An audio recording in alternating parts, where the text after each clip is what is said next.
नमस्कार शेतकरी मित्रांनो, मी राहुल दामबे मधून. तर काल सकाळी आपण दुसरी फेडिंग केली होती. सकाळी म्हणण्यापेक्षा 12 वाजले होते आपल्या फेडिंगला आणि काल आपण बेड पण वाढवले होते. आपण पेसिंग दिली होती अळ्यांना.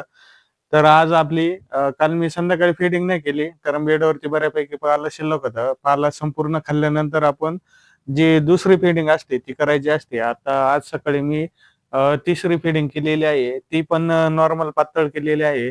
कारण 6व्या फीडिंग नंतर अळ्यांचा जो स्पीड असतो, चौथा मोल्ट उठल्यानंतर 6व्या फीडिंग नंतर अळ्या चांगल्या पद्धतीनं जो पाला असतो तो खात असतात. तर म्हणजे स्पीड त्यांचा 6व्या फीडिंग नंतर जास्त प्रमाणात वाढत असतो. तर तोपर्यंत आपल्याला सिंगलच एक फांदी द्यायची 6व्या फीडिंग पर्यंत.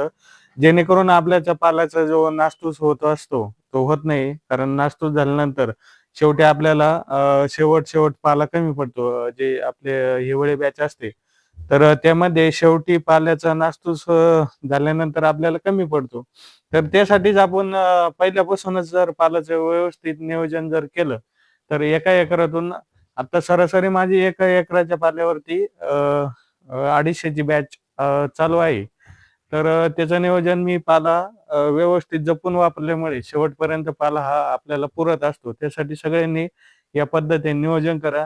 6व्या फीडिंग पर्यंत सिंगलच फांदी देत जा. जेणेकरून तुमचा पाला जो असतो तो वाया जाणार नाही आणि पुढे तुम्हाला भविष्यात शेवटी पाला कमी पडणार नाही. तर त्यासाठी या पद्धतीने नियोजन करायचं असतं थंडीच्या बॅचमध्ये. तर त्यानंतर शक्यतो आपली दिवसाला एक पण फीडिंग होऊ शकते. कारण बेडवरती दुसरं फीडिंग करायच्या वेळेस जर पाला शिल्लक असला, तर स्किप करून टाकायची आपल्याला. त्यावेळेस तो पाला द्यायचा नाही. दुसऱ्या दिवशी आपण फीडिंग करायची असते.